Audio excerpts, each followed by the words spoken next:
দাদা আপনি ভালো আছেন? জি। নামটা দাদা? সুনীল বাবু। বাসা কোথায়? ফুলবাড়ি চা বাগান। ফুলবাড়ি এরিয়াতেই না? জি। ফুলবাড়ি এবং লাউয়াছড়ায় যদি কেউ জাতীয় উদ্যানে হ্যাঁ আসে তাহলে কি কি দেখতে পারবে? স্যার আমি বলি যে এটা হলো জাতীয় উদ্যান। হ্যাঁ। জাতীয় উদ্যানে মনে করেন আপনার হলো গাছগাছালি, ওই খাসিয়া একটা আদিবাসী গ্রাম, আর বিভিন্ন ধরনের টাইল আছে, এগুলো দেখতে পারবেন। আর বন্যপ্রাণী হইলে ভাগ্য যদি থাকে বানর দেখবেন, কিংবা দেখতেও না পারেন। আচ্ছা, যে এখান দিয়ে যে ট্রেল যেটা আছে এটা কিভাবে যাওয়া যায়? এটা হলো 3 ঘন্টার ট্রেল। 3 ঘন্টা। 3 ঘন্টার ট্রেল আপনি ঘন্টা হলো 400 টাকা। আপনি 3 ঘন্টায় আপনার আসবে 1200 টাকা। আর যদি ওখান থেকে যদি কোনোভাবে যদি তারা রিকোয়েস্ট করে কিংবা একটু মনে করেন হেল্প করে, মনে করেন যে একটু ছাড় হইবে। এই ট্রেল কেমন সৌন্দর্য, মানে কি পাহাড়ের ভিতর দিয়ে? ফুলবাড়ি থেকে শুরু, ফুলবাড়ি বাগমারা ক্যাম্প থেকে শুরু করলে বাগমারা দিয়ে একবার জঙ্গলে বনে ঢুকবেন।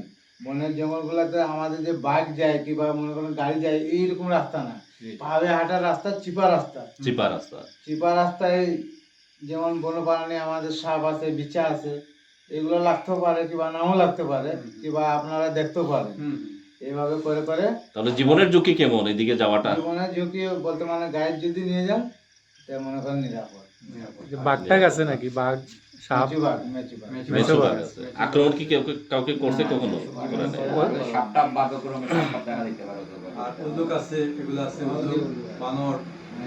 এটা কিভাবে যাইতে হইব? শুরু কোন জায়গা থেকে করবে আর কোন জায়গা থেকে শেষ সেটা বলেন। কতবার বলবো?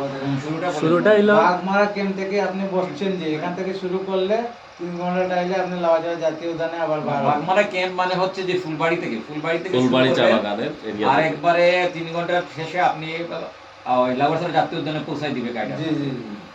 বনের ভিতর দিয়ে যাবেন, রাস্তা সরু রাস্তা, এখানে পোকামাকড় বা যাওয়ার পথে যাত্রাকালীন গায়ে লাগতেও পারে, নাও লাগতে পারে, দাদা বলছেন। ঠিক আছে, অনেক বিশেষ আকর্ষণ হচ্ছে ট্রেলটা, অ্যাডভেঞ্চার। মনে হয় এটা একটা অ্যাডভেঞ্চার, দুঃসাহসিক একটা কাজ। যারা লাউয়াছড়া জাতীয় উদ্যানে অনেকেই আসে, কিন্তু ট্রেল ধরে কেউ যায় না। মেইন মজা কিন্তু ট্রেল ধরে যাওয়াই।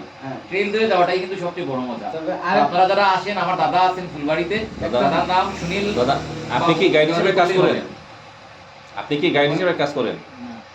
আমি গাইড করি না, আমি বনের চৌকি সংগ্রহ করেন। সংগ্রহ করে বন্যপ্রাণী বাঁচাই, বন্যপ্রাণী রক্ষা করি।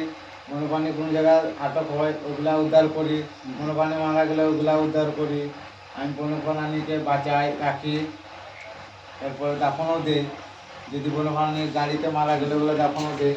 এরপরে আপনার হইল যে মনে করেন যে আমি একজন বনের লোকে জড়িত আছি, বন আমার কার্ড যদি চুরি হয় কিংবা একটা খবর হয়, আমাকে যাইতে ঝুঁকিপূর্ণ দিতে হবে। তাহলে আপনি গাইড সংগ্রহ করে দিতে পারবেন আমাদের সহযোগিতা, যদি কেউ আসতে চায় সহযোগিতা করতে পারবেন। একবার 100%।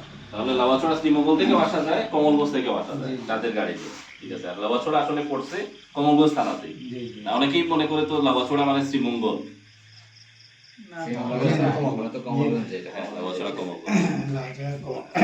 আমাদের দাদার জন্য দোয়া করবেন। ঠিক আছে দাদা, আপনি ভালো থাকবেন। থ্যাংক ইউ আপনাকে সময় দেওয়ার জন্য। ঠিক আছে, আপনার এই ডিউটির সময়, মূল্যবান সময় আপনার